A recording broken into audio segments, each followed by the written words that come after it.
Hello and welcome to the Emotional Word Podcast, where we take a deep dive into the human condition. And this week's episode, wow, gosh, see now there's I've given away, right, where we're going today, because this episode is a dual take. I'm going to start again.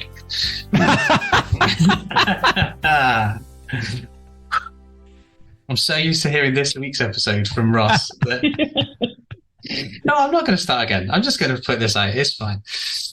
No, we'll go.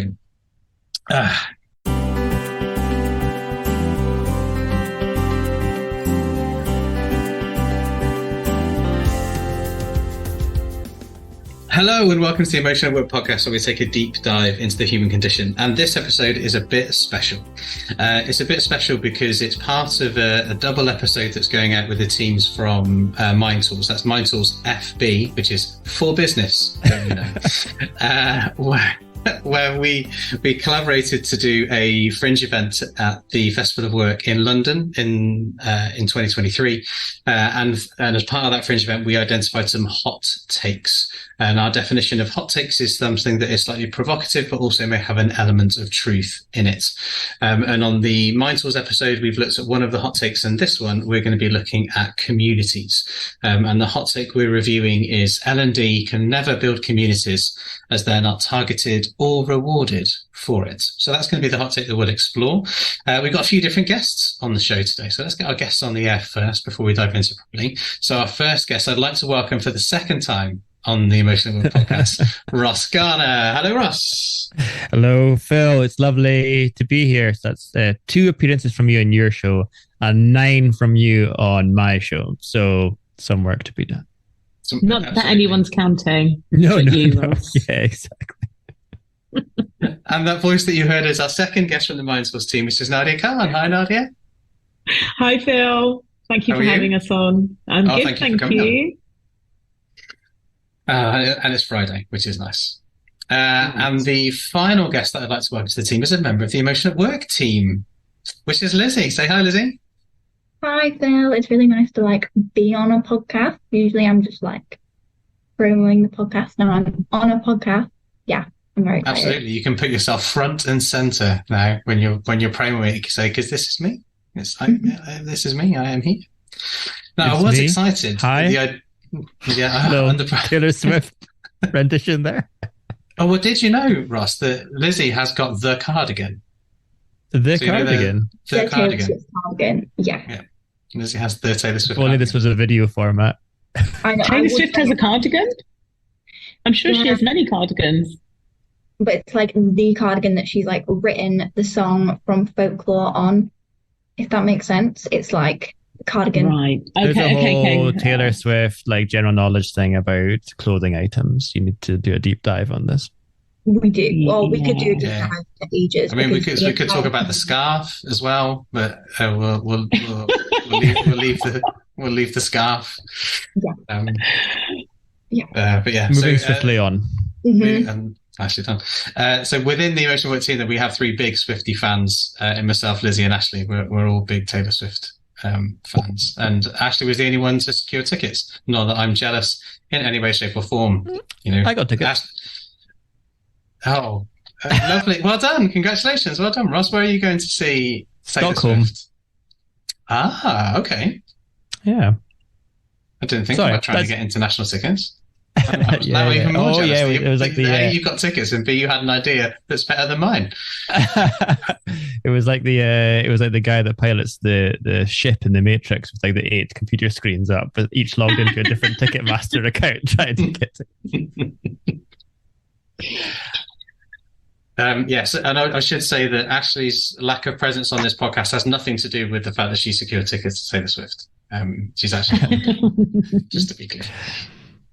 I was hoping that we might have Owen Ferguson on the podcast today, because it was Owen who gave the Emotional Work podcast intro to us. So way back in 2017, Owen left a review on Apple Podcasts about the podcast, and he said it takes a deep dive into the human condition, and then it was that line from his review that we stole, and then becomes part of the intro to the podcast. So even though you're not here, Owen, you are here in spirit. Thank you. He's all going to right, love so that. he's going to love that. So where do we go then next? So we go into, as we always do with the Emotional Podcast, we open with an innocuous yet unexpected question. Now, I did have 3 questions prepared for today, and one of those was going to be, what gets you hot under the collar? Now, I decided not to use that because if Owen was here, he would just be talking about stats, and he'd pull out a peer-reviewed paper because that's what gets him hot under the collar, and I'd have no idea where Ross would take something so innuendo-ridden, and I don't trust Ross to where it could go, so I decided not to use that question. Something Star Wars related. So my unexpected yet innocuous question for today is, what has grinded your gear, or ground, that's a better word than grinded, what has ground your gears recently? So what's something that's kind of ground your gears and made you go, oh, yes, something along those lines. So what has ground your gears recently? Ross is ready. Go on, Ross. You could tell I looked off in a panic and then sort of like sat back confidently. So I'm going to say the final hour of Oppenheimer, which I thought that film was so intense. I absolutely loved it. I think there's a lot of Christopher Nolan films. They're so good. And then at a certain point, you think this could have been a little text card that came up on screen and said, Oppenheimer's career ended with blah, blah, blah, rather than having to watch it. So I thought it was incredible up until the actual attack on Japan. Spoiler. Well, I think we know what happened, so you didn't really spoil it. Yeah. For those who know a bit about history, they kind of know what happened. Yeah. Wonderful. Thank you, Ross. Nadia, what's ground your gears recently? I think what has ground my gears recently is just how negative the press can be, and how news is. Being away on holiday for 2 weeks, I did take a bit of a news. I have a background in politics and economics, and as a result of that, I'm always quite interested in current affairs and interested. So naturally, the news is something I consume a lot. But when I went on holiday, I kind of deliberately did not watch anything or read anything that was newsy, apart from fiction books. Even the books I took, I made sure I didn't take anything too deep and meaningful. And I definitely saw an uptick in just my general well-being and outlook on life. I mean, the Lisbon sun definitely helped. But what has ground my gears a bit in this is that just how much even reputable news channels spend on just doom and gloom, and how negative that spiral can be. And it's important to report the news. It's important to report what is happening, but it's also important, I think, to put perspective on that and to be quite clear about,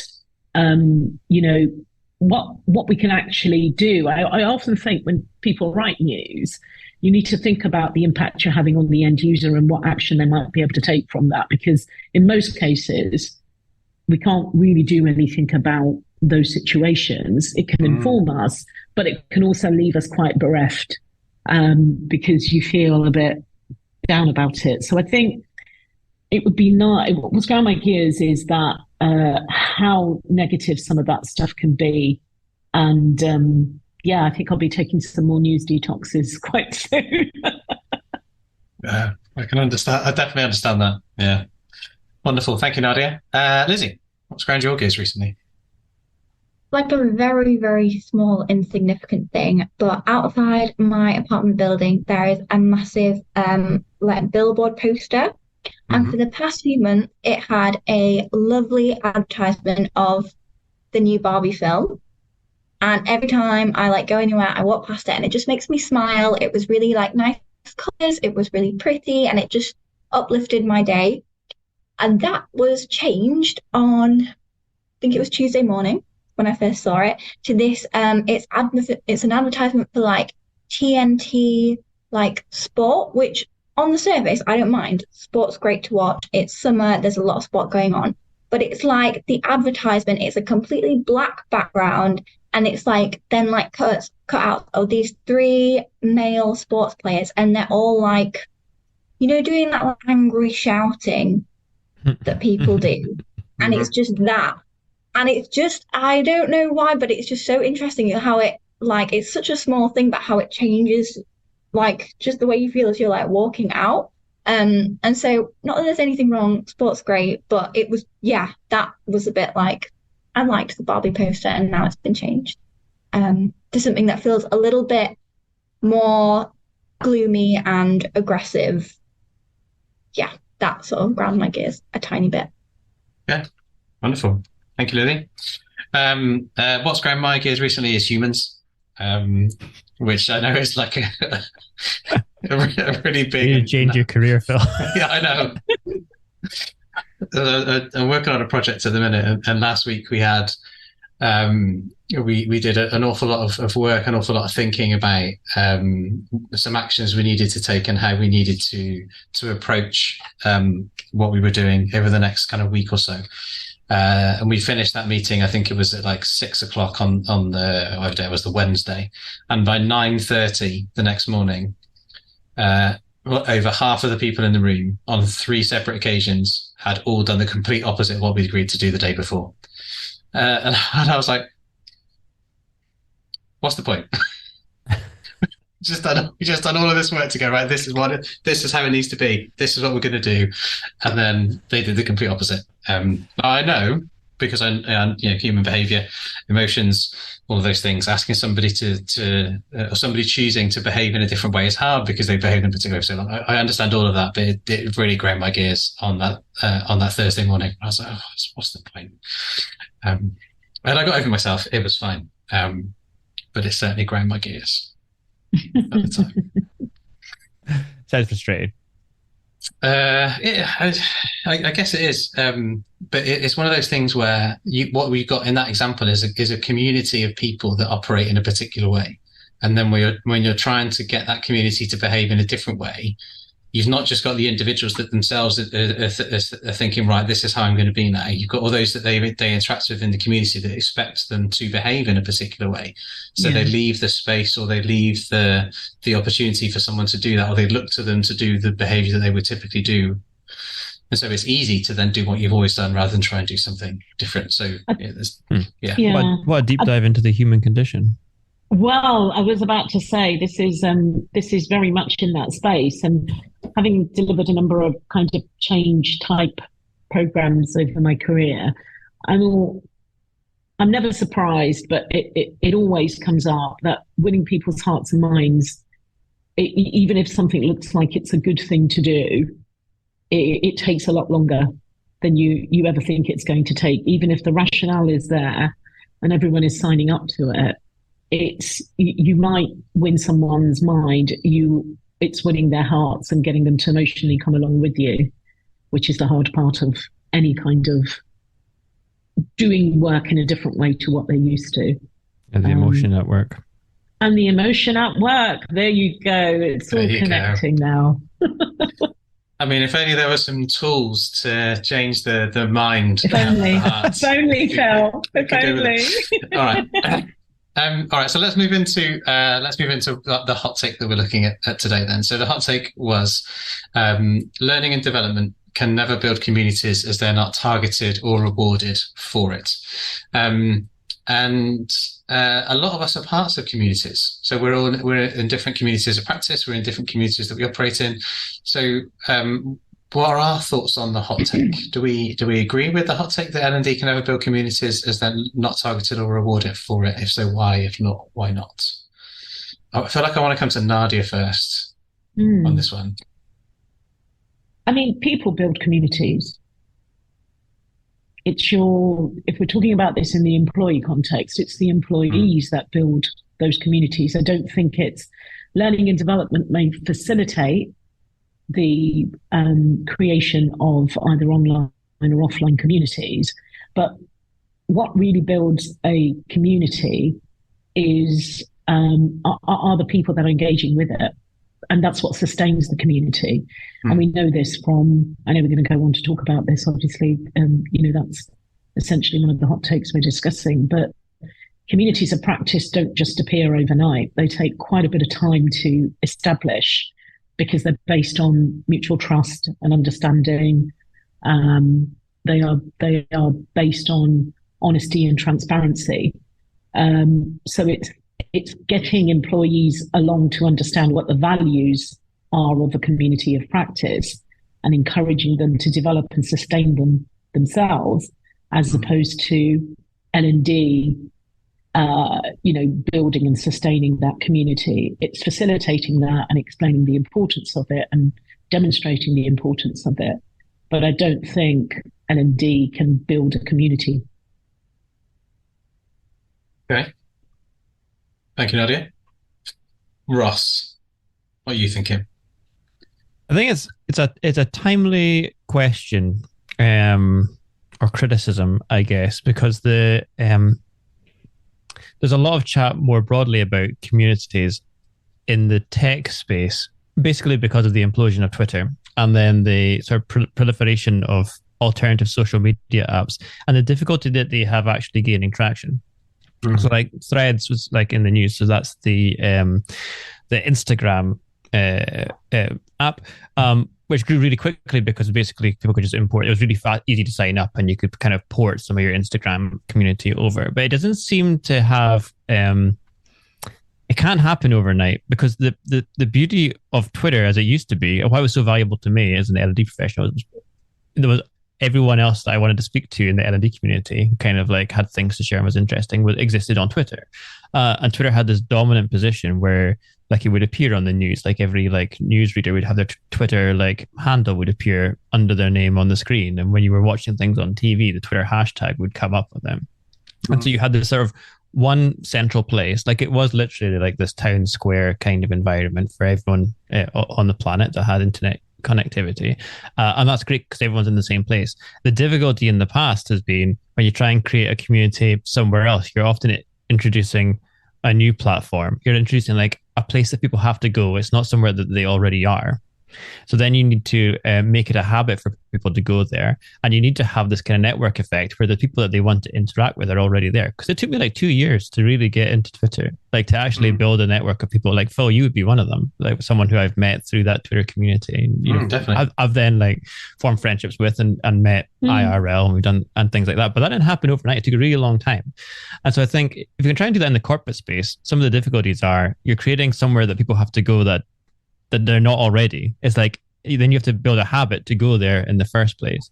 Then you have to make sure that the relationships are forming, and that takes a long time, and most organizations aren't willing to wait 2 years to see if a community forms. It's quite a high risk strategy, and I think Twitter was quite organic. Like there was other social networks that kind of came up, failed, and went away. So it's not like there's a path that we can follow. There's just survivorship bias where Twitter survived and others didn't. And now that Twitter is fractured, I think we're seeing that play out again with the other, like Mastodon would be another one that came up, and then there's Truth Social, obviously, is the Trump one, and then there's pockets of these things that come up. But you're needing to make a conscious effort to go there and to invest the time as individuals to form a network within those places.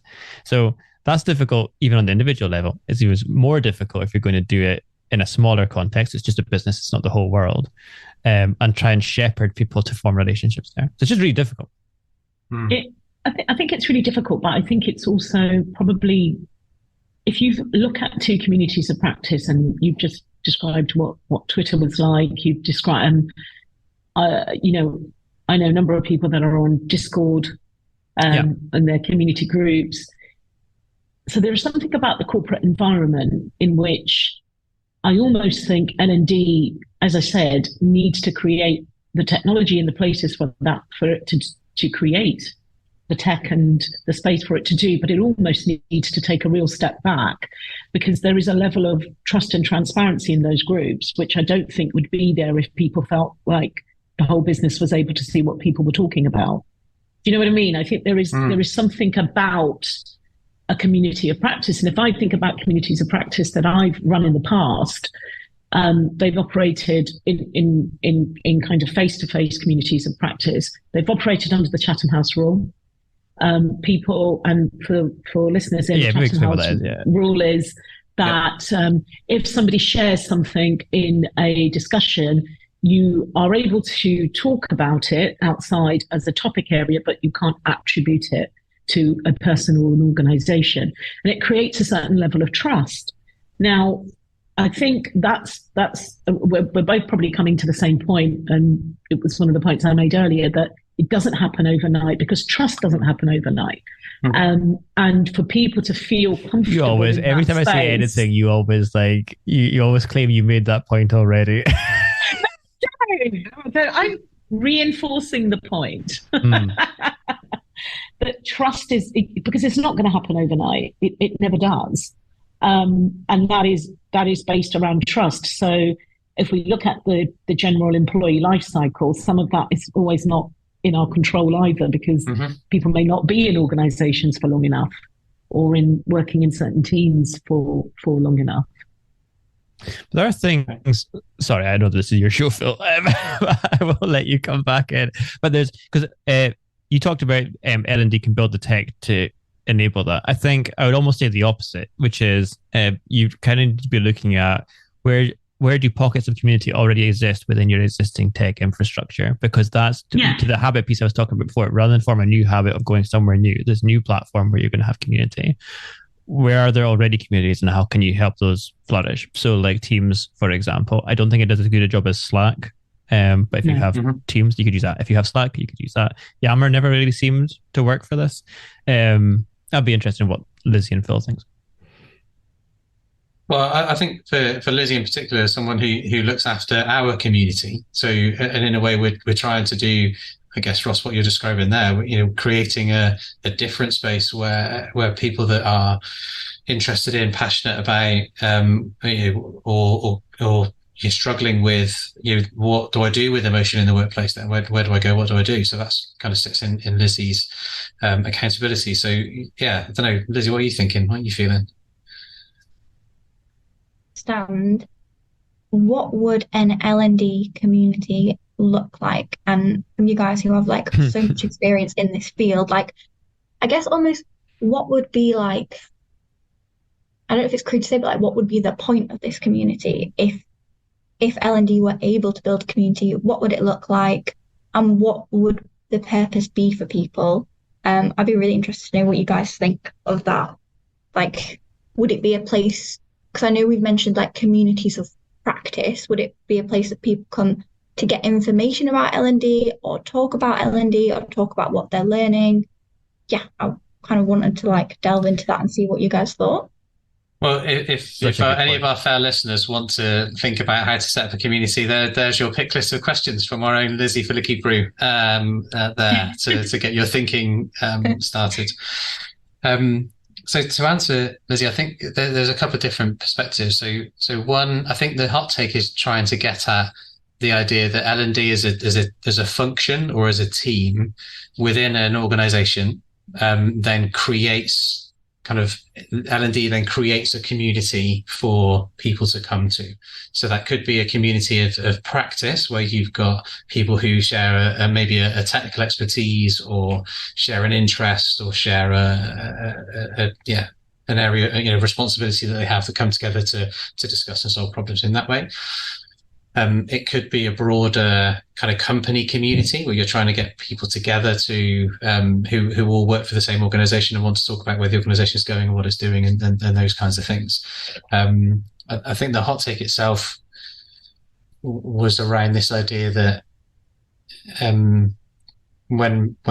because the hot take was L&D can never build communities as they're not targeted or rewarded for it. So to Nadia and Ross's points about communities can take time to come together, that if you try and force somebody into a community, then that community can't sustain because it's unlikely. Well, that's not true. I'm sure again. If you force people into a community, it's unlikely to sustain because you're forcing someone to be there rather than them being there out of a want or desire.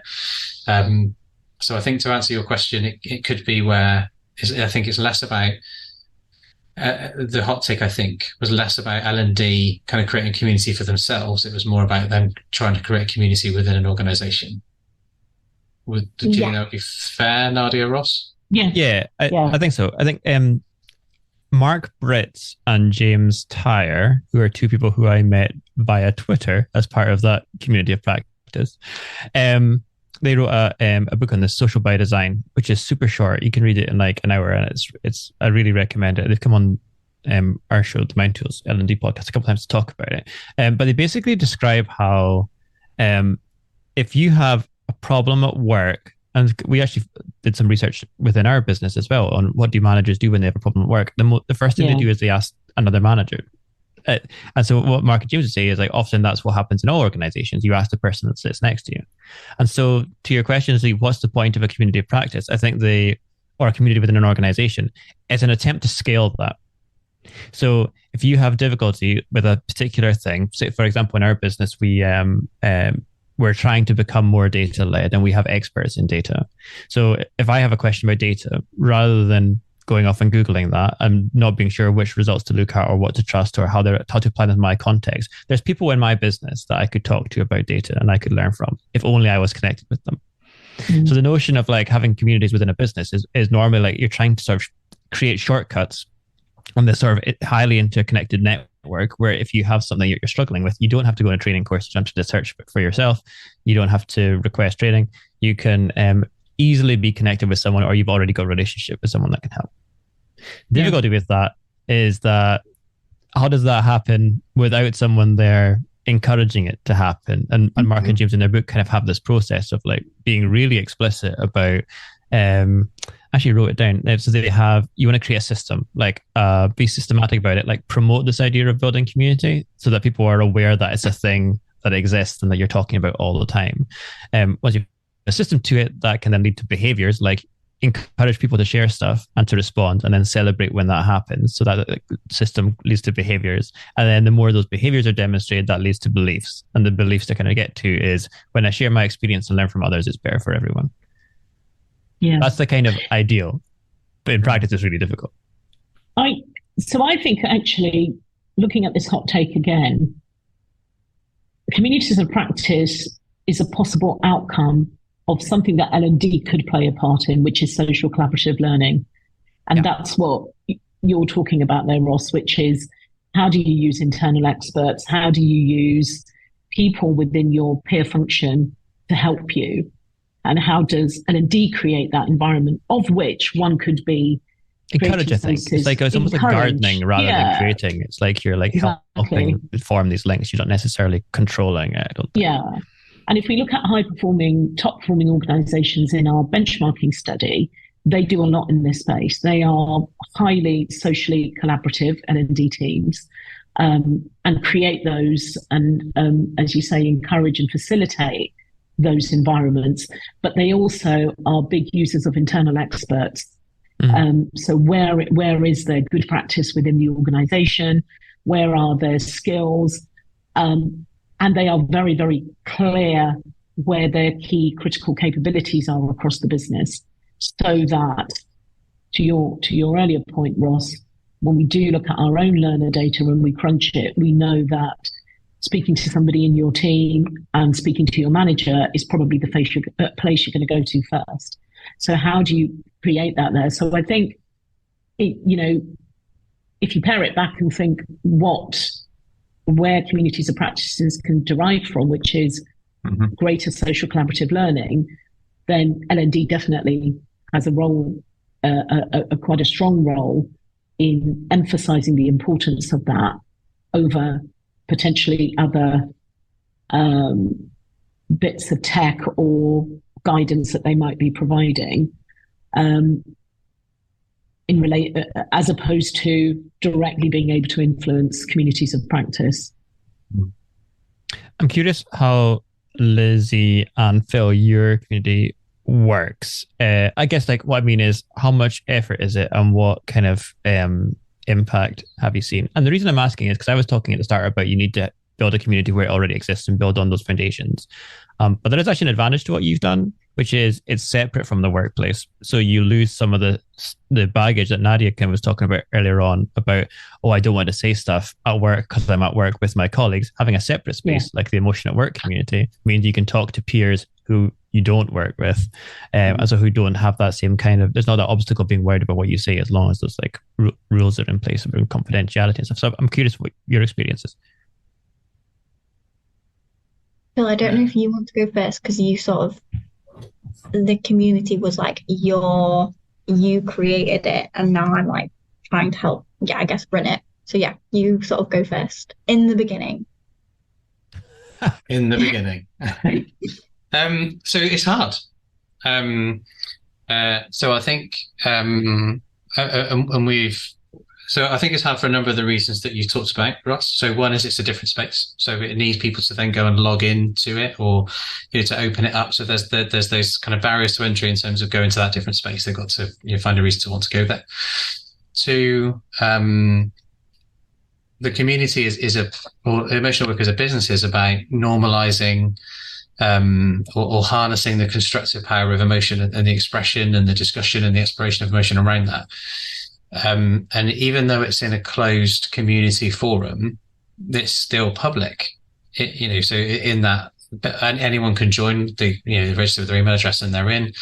So in terms of so if we think about how many community members post within the community, so I'd probably say we've got a core group of a very small core group that do, and very few others that do. And if I had to hypothesize why, it's partly there's going to be a bit of I don't know what I should say. What do I say? I don't know what to say in this place. And there's also if I say this, how's that going to go? So if I say, if I use what I learned this week, if I post about how frustrated I am with humanity about the fact that changing behaviors is really, really hard and blah, blah, blah, there's a risk that someone's going to judge that and go, well, of course they weren't going to change in less than 24 hours for you idiot. Do you understand nothing about human behavior? So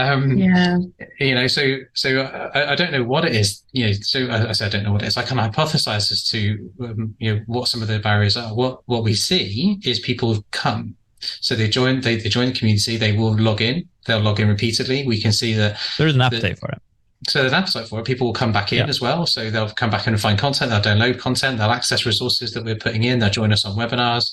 But in terms of actually having a voice in that community, I would say the dominant voice is around emotional work. It's my voice, it's Lizzie's voice, or it's the kind of the team account that has the main voice in there.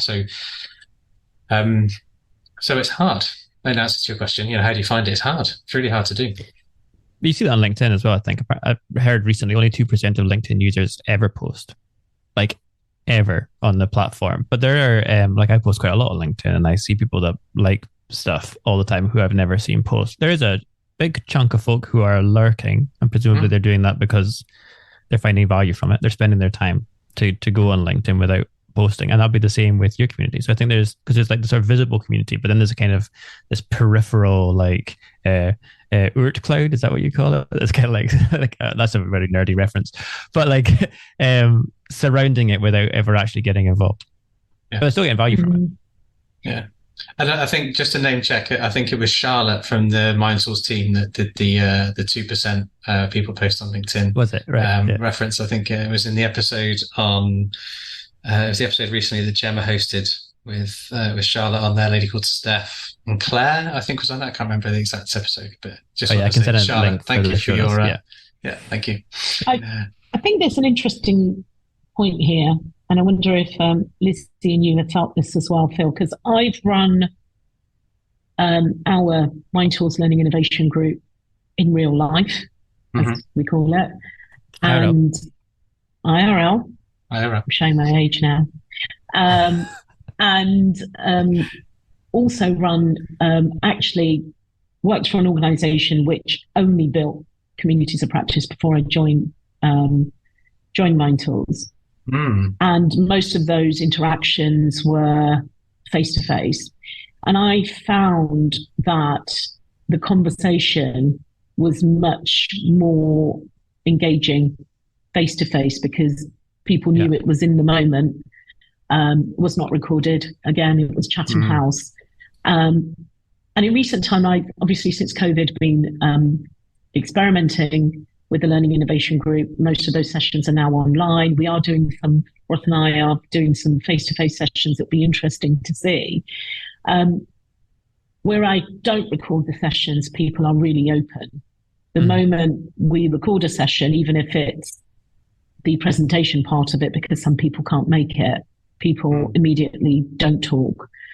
What's really interesting about it is that I do hear of people that are connecting outside of the sessions.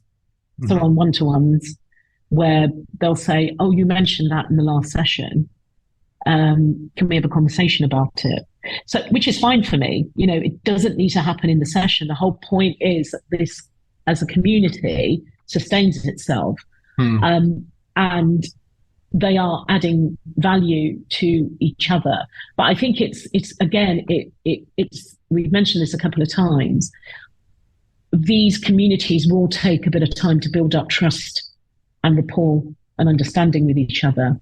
And I think there is something to be said. If we think about the event we did at the Festival of Work, actually having those people there face to face, having that discussion.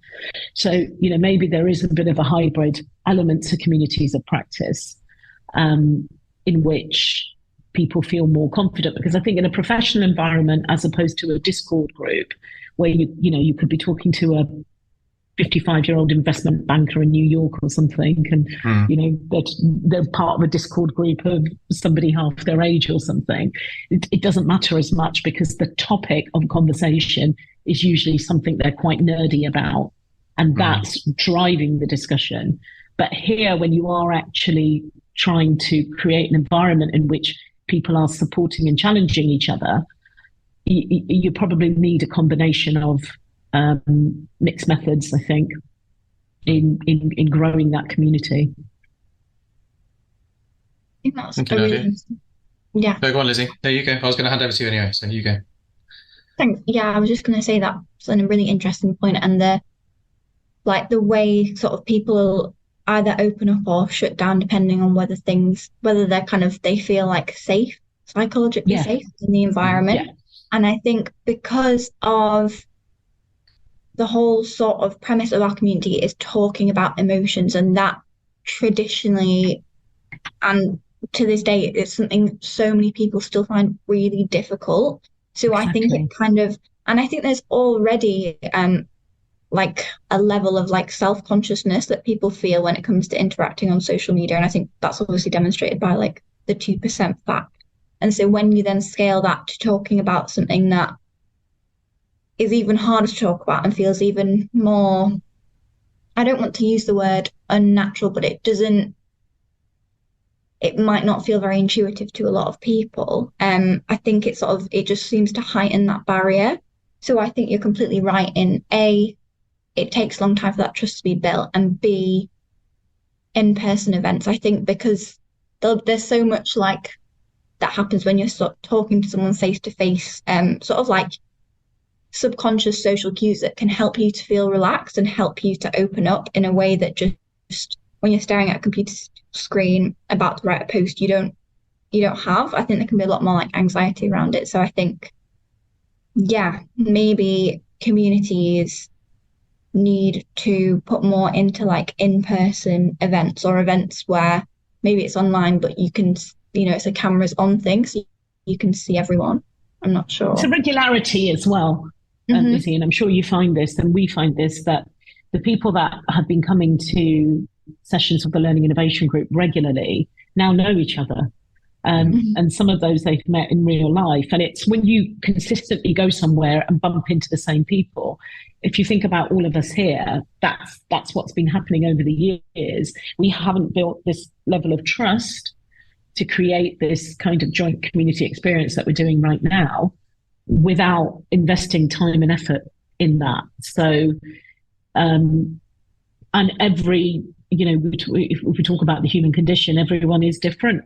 Some people take a little bit of time before they can start sharing, and others it could take months and years before they get comfortable in that, and that's okay. And I think we do need to appreciate that. Sometimes it can feel like, and we've had some experience of this. I'll be interested to hear your views, and obviously I'm sure people listening in may have some views to share as well around some of the groups that are online or LinkedIn groups or wherever. It does feel like you're shouting into a bit of a cave. You know, you're posting and regularly putting things in there and people are not engaging. And over time, they just become dormant because it's the same people speaking again and again or not speaking. So if we are to keep those online communities vibrant, then there's got to be ways in which you build engagement outside of that piece to think about, you know, how you drive more engagement internally. Again, you know, maybe a bit of a mixed method. Okay. So one of the questions I wanted to ask was where or how do you see L&D building communities and are they successful? And I think to a certain degree we've answered some of that already. So Ross, with some of your examples of the social by design and some of the principles in that, the idea with your learning innovation group and so on. So I think I'm going to take us into our final couple of questions then, if that's okay. And the regular feature that we start to do at the end of this episode, try again. The regular feature that we're doing at the end of this podcast then is about what surprised us. And my question is going to be around what surprised you about our evening of hot takes. So what was it? Something that happened in the evening or anything about the hot takes themselves? What was it? What surprised you about our evening of hot takes? I was surprised I wasn't there. Because I was really looking forward to it. I had to pull out at the last minute. So that's a quick one. I think what surprised me, Phil, and some of us did bother to turn up, was that actually, and this was Owen, I can't remember whether it was you and Owen, Phil, who came up with this or who actually came up with the idea of doing the Hot Takes event. But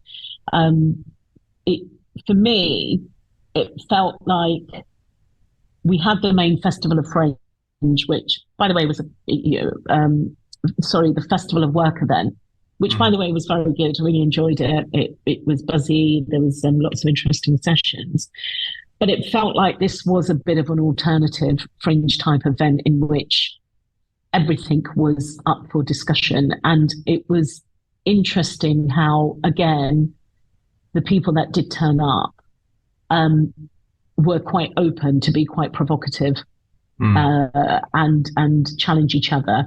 And I think it would be fair to say we had a loose idea of how we wanted to run the session, but it pretty much ran itself, which for me was, I think if you're the kind of person who needs really rigid structure, would have been probably quite unnerving.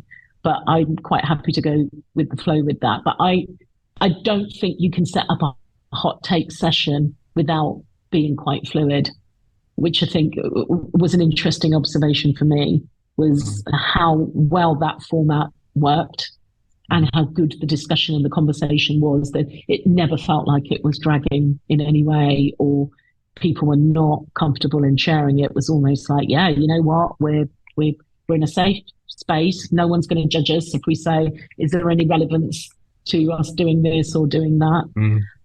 So for me, that was, I was genuinely surprised at how quickly we got to that level of understanding. There were some people obviously who didn't know each other there, so that helps, but there were equally people there who just seen the thing and signed up and came in and were really open and candid, which I think was a real credit to the event, actually. That's why I like the concept of a hot take, though, is because I don't think there's pressure on it to be true or even something that you personally believe. It's just like, can we just look at this issue from a different angle and see if there's any value in that? And it might be that there's none, but it's safe. You know, to Lizzie's point about psychological safety, it's safe to do that. Thank you, Ross. Lizzie, what surprised you? This is going to sound really bad, but I was surprised by how much I enjoyed it. You want to go to the pub and talk about work? I've never been to one of these events. Obviously, I was kind of helped set it up, so I think there was a level of like, oh, is it going to run well? Is everyone going to enjoy it? So I think because I was so focused on that, there was no expectation that I would like I knew I would learn stuff, but actually enjoying it. And I just had like the best time. And I think, yeah, because everyone was just so welcoming.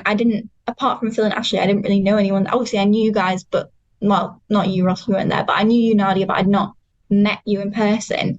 There definitely was a level of like, I guess, nervousness, but I just felt so instantly like comfortable. And definitely even from like someone that doesn't, I feel like my knowledge base is like tiny compared to sort of you guys.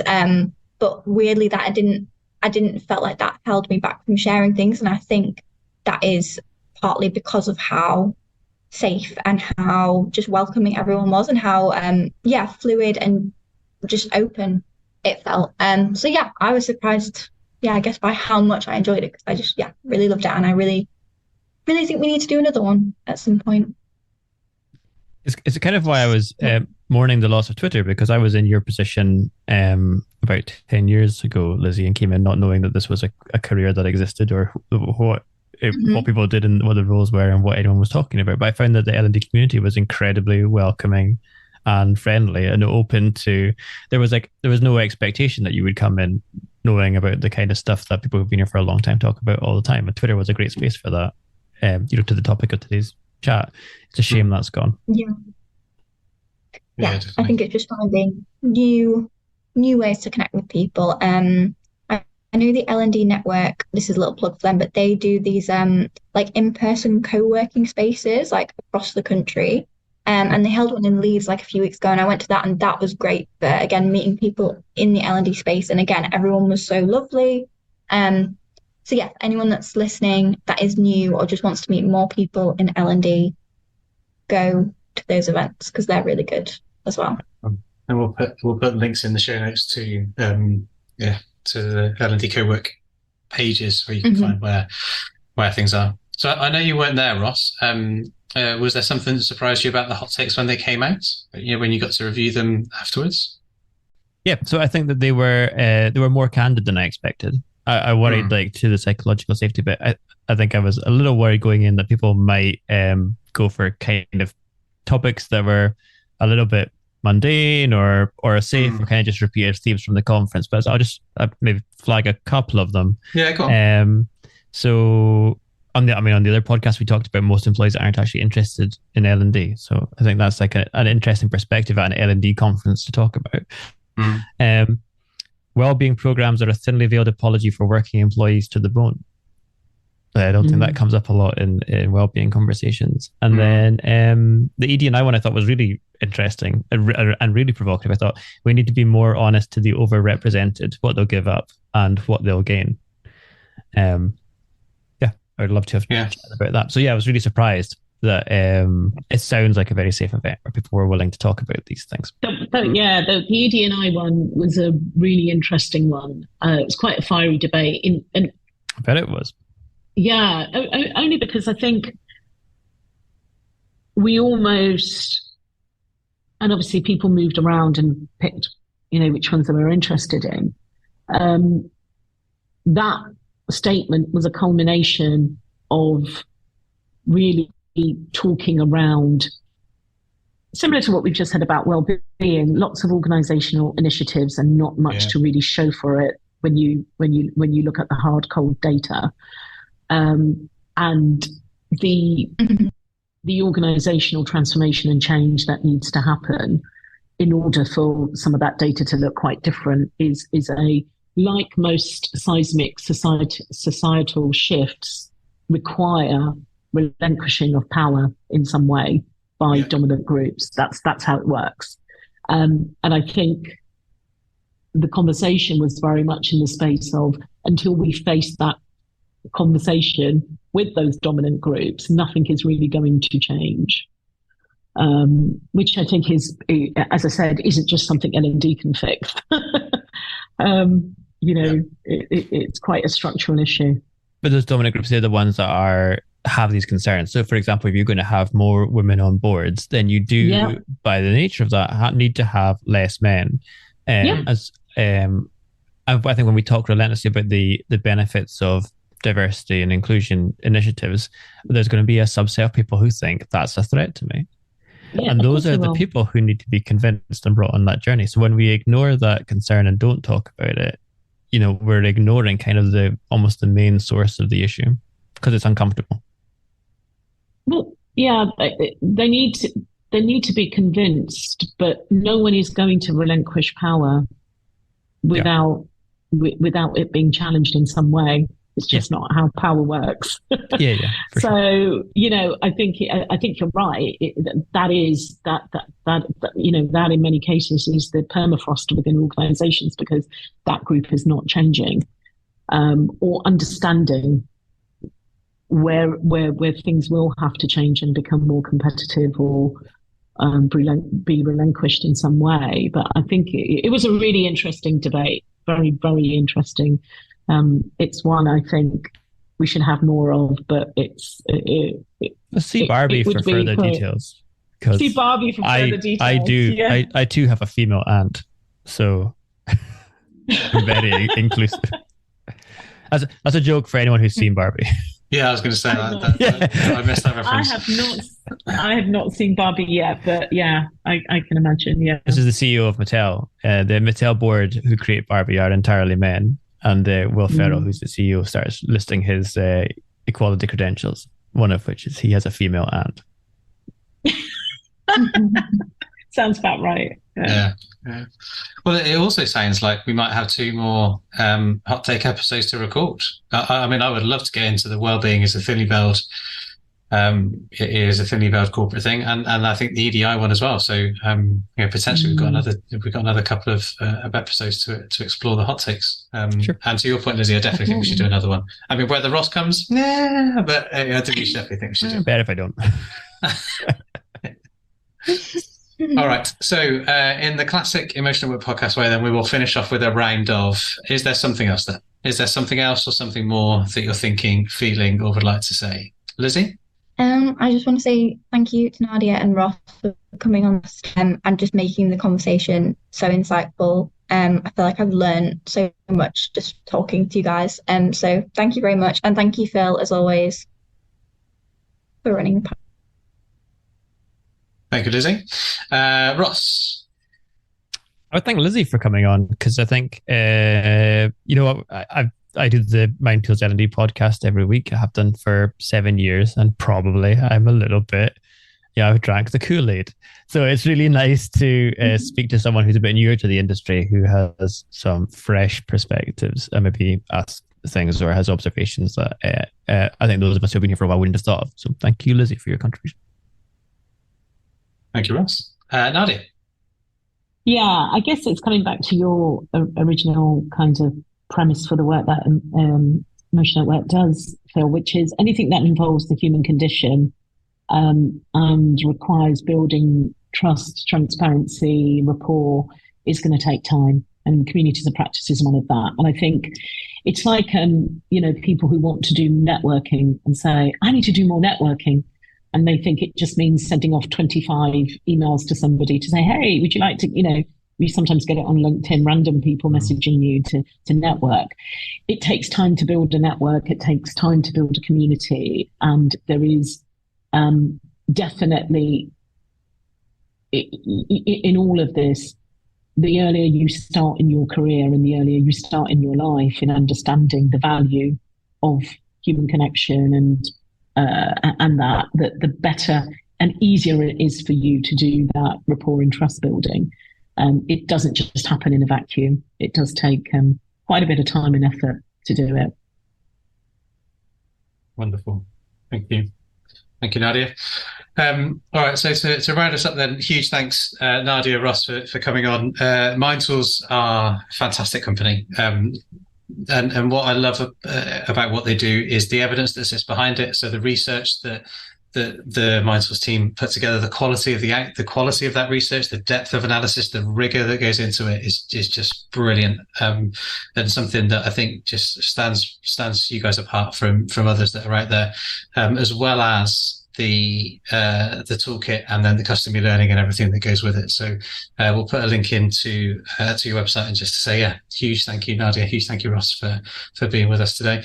Lizzie, thank you for coming on. It's been wonderful to have your voice on the podcast as well. And to you, fair listener, I will bid you farewell. Say thank you so much for listening.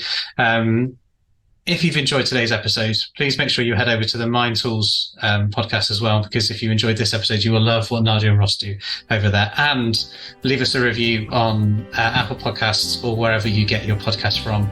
And we'll see you next time. Thank you very much. You've been listening to the Emotion at Work podcast, and if you got this far, you must be interested in the role that emotions have in the workplace, either within individuals, between people in teams, or in organisations as a whole. So head over to the Emotion at Work Hub, which you can find at community.emotionatwork.co.uk. Thanks for listening.